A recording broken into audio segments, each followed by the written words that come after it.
Hey, everybody, this is Tell the Truth Sports Radio. I'm your host, Ron Fitch, and I'm going to tell the truth about Week 16. What's going on? What's going on? There's some tough matchups. I sat there and crunched numbers. I kind of changed my mind about things the last show I did. I'm going to go right through this Week 16. Let's go to the East. Michigan, Florida State. My head is telling me Florida State's going to punch Michigan in the mouth. And they're too big and strong. Without Livers, there's no way to stop Gray inside. Gray's going to terrorize. Scotty Barnes, the Swiss Army knife, does what he has to do. They're big and they're pretty quick and they're physical and they get a lot of offensive rebounds. This is a rougher matchup for Michigan and LSU, and LSU had them on the ropes. And Mike Smith, the point guard for Michigan, is a turnover machine. He almost gave back the game, throwing the ball away, throwing the ball at the knees of the player, just getting trapped. That scares me. And I think Juwan Howard knows that. So he's going to make certain adjustments. I'm going my heart. I'm not going my brain. My brain says, please go to Florida State. They're going to beat Michigan. I'm going my heart that this is their time to advance. I think Wagner's going to play better. And the overall vibe, I just like. Sean D. Brown Jr., who's been clutch, is going to be clutch again. He's going to figure it out. And they're going to end up playing the Alabama Crimson Tide. Yes, roll Tide. The Tide is playing. And they're going to figure out how to beat UCLA. It's a good matchup because, UCLA got those dudes that's balling out, man. Johnny Juzang and Jamie Vasquez, who are really playing. Campbell's averaging 6 assists a game. But I just think Alabama with Jaden Shackelford and Hubert Jones, that 1-2 punch is going to be big. But I think the X factor in this game is Javon Quinterly, who's a point guard who can get where he has to go off the dribble, who usually makes great decisions, hits big shots, can make his free throws, is the perfect quintessential floor general that can get you where you got to go. You can win a championship with him at the point guard. They're going to win. They're going to lose to Michigan. This is the trickiest picks I've ever had to make because Florida State and Alabama are almost too athletic for Michigan. But I just believe in Juwan Howard and this team and Sean Dean and Wagner and those guys. And Smith won't throw the ball all over the place. They're going to figure out how to get the job done and get to the Final Four. I'm going my heart. I'm not going my head and what I see. My heart is telling me somehow, some way, Michigan's going to find a way to grit their way to the Final Four. And I've seen Michigan do that before with Beilein as coach. Now, the South, let me tell you something. I'm rooting for Oral Roberts and Villanova. But neither of those teams are going to win. I like Arkansas. Arkansas and Oral Roberts played each other. And Oral Roberts was up 40-30 at halftime. And then Arkansas went on a 57-29 run to just blow them away with the athleticism. And they turned over Oral Roberts, which is not easy. They turned Mark Abrams over. I saw that, which is you don't do. He controls the tempo. But I like Arkansas in this game because, of course, my man Moody, who's a big time, super big time. Moses Moody is for a freshman. He is one of the star of stars in the NCAA tournament. But what key is Justin Smith. He had 10 offensive rebounds against Oral Roberts the last time they played. They out-rebounded Oral Roberts 24-10 when it came to offensive rebounds. I think they out-rebounded them 52-24 overall. And they pounded them on the glass. They're a little quicker and more athletic. They know Oral Roberts, so they know they better come to play. But if this game is close, it's a free throw shooting game, Oral Roberts will win. Arkansas knows that. So Arkansas knows they better get a 10-point lead. They better keep it. Baylor playing Villanova, one of the best coach teams in the country. They get Villanova, they don't have a star, but what they do, because they don't have Gillespie there, they have to work to get their shots. And they look to get not good shots, but great shots in their offensive sets. I think Baylor's going to speed them up, and there are going to be two guys they're going to have trouble with, and that's Jared Butler, and that's Davion Mitchell. They're too much. I think the defensive pressure going to put on Villanova, they're going to be able to advance and end up playing Arkansas in a war. That will be a war. I slightly favor Baylor. I think it's their time to get to the Final Four. I'm not picking them to win. I haven't trusted them this year. I got this hunch. They're going to play Arkansas in an old Southwestern Conference game, super close. Baylor might win by a point. Both teams can be a little shaky at the end of the game, but I'm just going to go with Mitchell and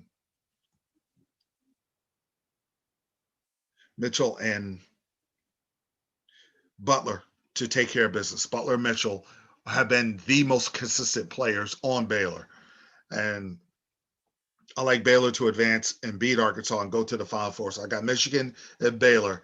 And then the Midwest was really tough because everybody's riding Loyola, but Oregon State can beat Loyola. There's not a doubt in my mind Oregon State can beat Loyola. And I'm going to tell you why. I'm going to pick Loyola in a super close game, but Oregon State with Ethan Thompson, who can ball. I got to see him play against Oklahoma State, and I'm like, whoa. But the key is Roman Silva scoring inside on Krutwig, because Krutwig is not super athletic. He's a smart big man, slick, great passer, great IQ, but he's going to have his hands full inside with Roman Silva because Oregon State does what teams rarely do. They're a good post-passing team. Michigan is too. Those are the two teams I liked. And Illinois just goofed that game up against Loyola, but they're very good at getting post points because their guards are willing to pass inside, and you get results because now what Silva does, he kicks the ball back out. He's a good passer, just like Krutwig. So Oregon State could go toe for toe with Loyola. But I'm going to go with Sister Jane and Loyola to win. Syracuse and Houston, I had picked Syracuse on my other show. I'm not picking Syracuse. I did not know Syracuse was the worst offensive rebounding team in the country. Houston's the best offensive rebounding team in the country. So because of that, Syracuse is going to give them trouble in the zone. But what good is you playing and putting in all this work in the 2-3 zone, and then when the shot goes up, Houston gets 2 or 3 extra possessions. And Quentin Grimes will probably be the star. And another thing that makes me nervous, Houston is up and down, but they're very athletic. And they got dudes that could athletically get up into Buddy Boeheim. I'm going to be curious to see how Boeheim responds because there's going to be pro scouts to see how good Boeheim is against really good athletic defense. And I'm very excited to see that game. It's a late game, but I will be up watching that game. And in the West, I got Gonzaga beating Creighton. Creighton and Gonzaga are similar, and that's a problem. But Gonzaga they both have similar styles, but Gonzaga does it better. Just put it that way. And when you got Kispert shooting threes, and when you leave them open, forget it. Drew Timme, really slick inside, not big or strong, but really good. Terrific moves in the post. He's got that mustache. Of course, Jalen Suggs, and NBA probably iterated lottery pick, doing it all. 14 points and 4 assists a game. But Creighton is good. Creighton is going to battle them. Creighton is going to fight. Creighton is one of them tough Big East teams, but Gonzaga will advance. Now, this next matchup is interesting. USC and Oregon, a rematch of the game this year where USC just beat the tar out of Oregon. Oregon will play. I guarantee you, this will be a really tight game. LJ Figueroa and Chris Duarte, who's the star on Oregon, who's really 17 points, 5 rebounds a game, is the star. But man, you're going against the Mobley brothers. Evan Mobley and his other brother, it's really good. And then you got Ethan Anderson, and they can shoot well. They play smart. So it's going to be USC and Gonzaga will survive. Gonzaga is the best team in the tournament when it comes to if they get the offensive rebound. They're very good at kicking it back out and hitting the three-point shot. They're very good at fast break threes. They're very good at hitting threes when your defense isn't set. And that's why they can score so many points. And it's Gonzaga's time. And I believe they're going to beat a game USC. It's going to be a good game with Creighton. It's going to be a really tough game with USC. But Gonzaga survives. And that'll be your Final Four teams.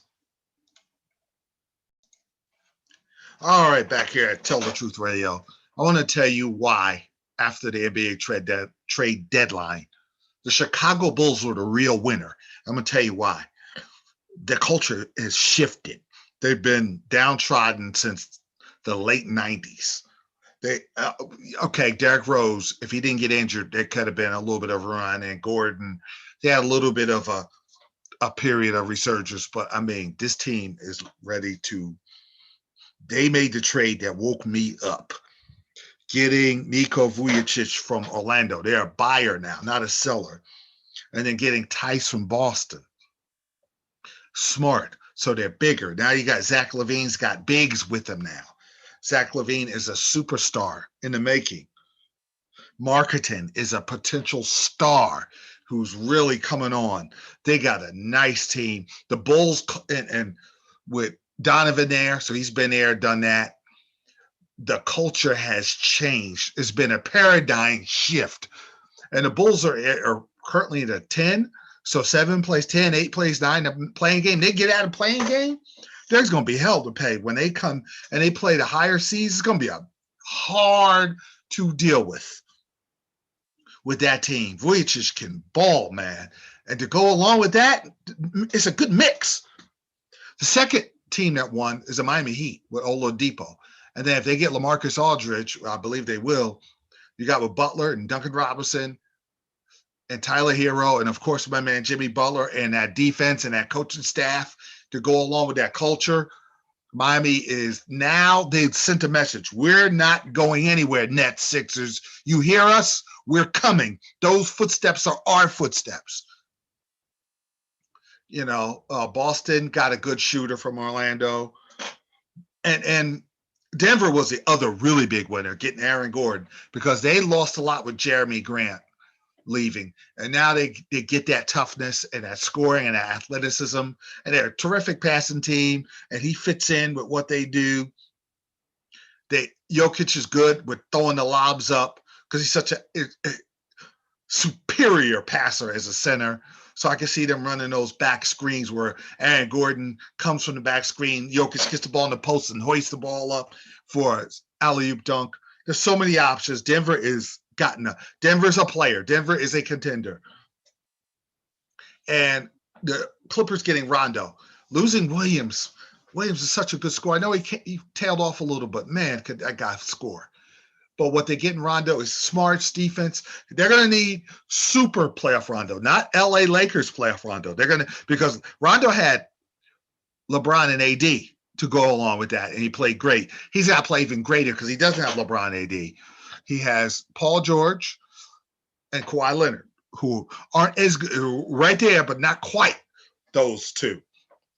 So that means, and you got to break almost like a curse. You almost have to slay the dragon where they haven't ever gotten to the Western Conference Finals. If there's a guy that can do it, it's Rondo. And I haven't given the Clippers a lot of respect, period, ever in my life. But with Rondo there, it makes you pause and like, if he's healthy, which he hasn't been this year, he has to play even better than last year. He has to turn back the clock and be super duper playoff Rondo, which is possible, but that's the only way you're beating Denver. And if LA gets healthy, and Utah, if not, you're not going to beat those teams. because you did lose a really good scorer, Lou Williams. But the Clippers are a player. I'll wait and see until April when everything shakes out. As far as the Lakers are concerned, I think the most important thing, if they get Drummond, now you could win. The key is to try to somehow stay at the 6th seed. You don't want to be 7, 8, or 9. Well, we could be 7, 8. I heard these pundits on TV. Well, if they get 7, 8, or 9 or 10, they're in the playoff game with LeBron and AD. That's not a guaranteed win. You don't want to get into a one-game player. I don't care if it's LeBron or AD. You have a bad day, you're home, and your season is over. You want to get to 6 at worst somehow. I don't know if that's possible. Somehow, some way, get to 6, and then LeBron and AD come back. Now you're in the playoffs in a 4-game series. So that would be really important. But like I said, I love the Chicago Bulls. I'm going to start to pay a lot of attention to the Bulls. I may have to I'm going to get a Laker writer on. I talked to the reporters out there in LA, and I might have to start. I'm definitely going to get a Brooklyn writer, but I may have to get a Chicago Bulls guy.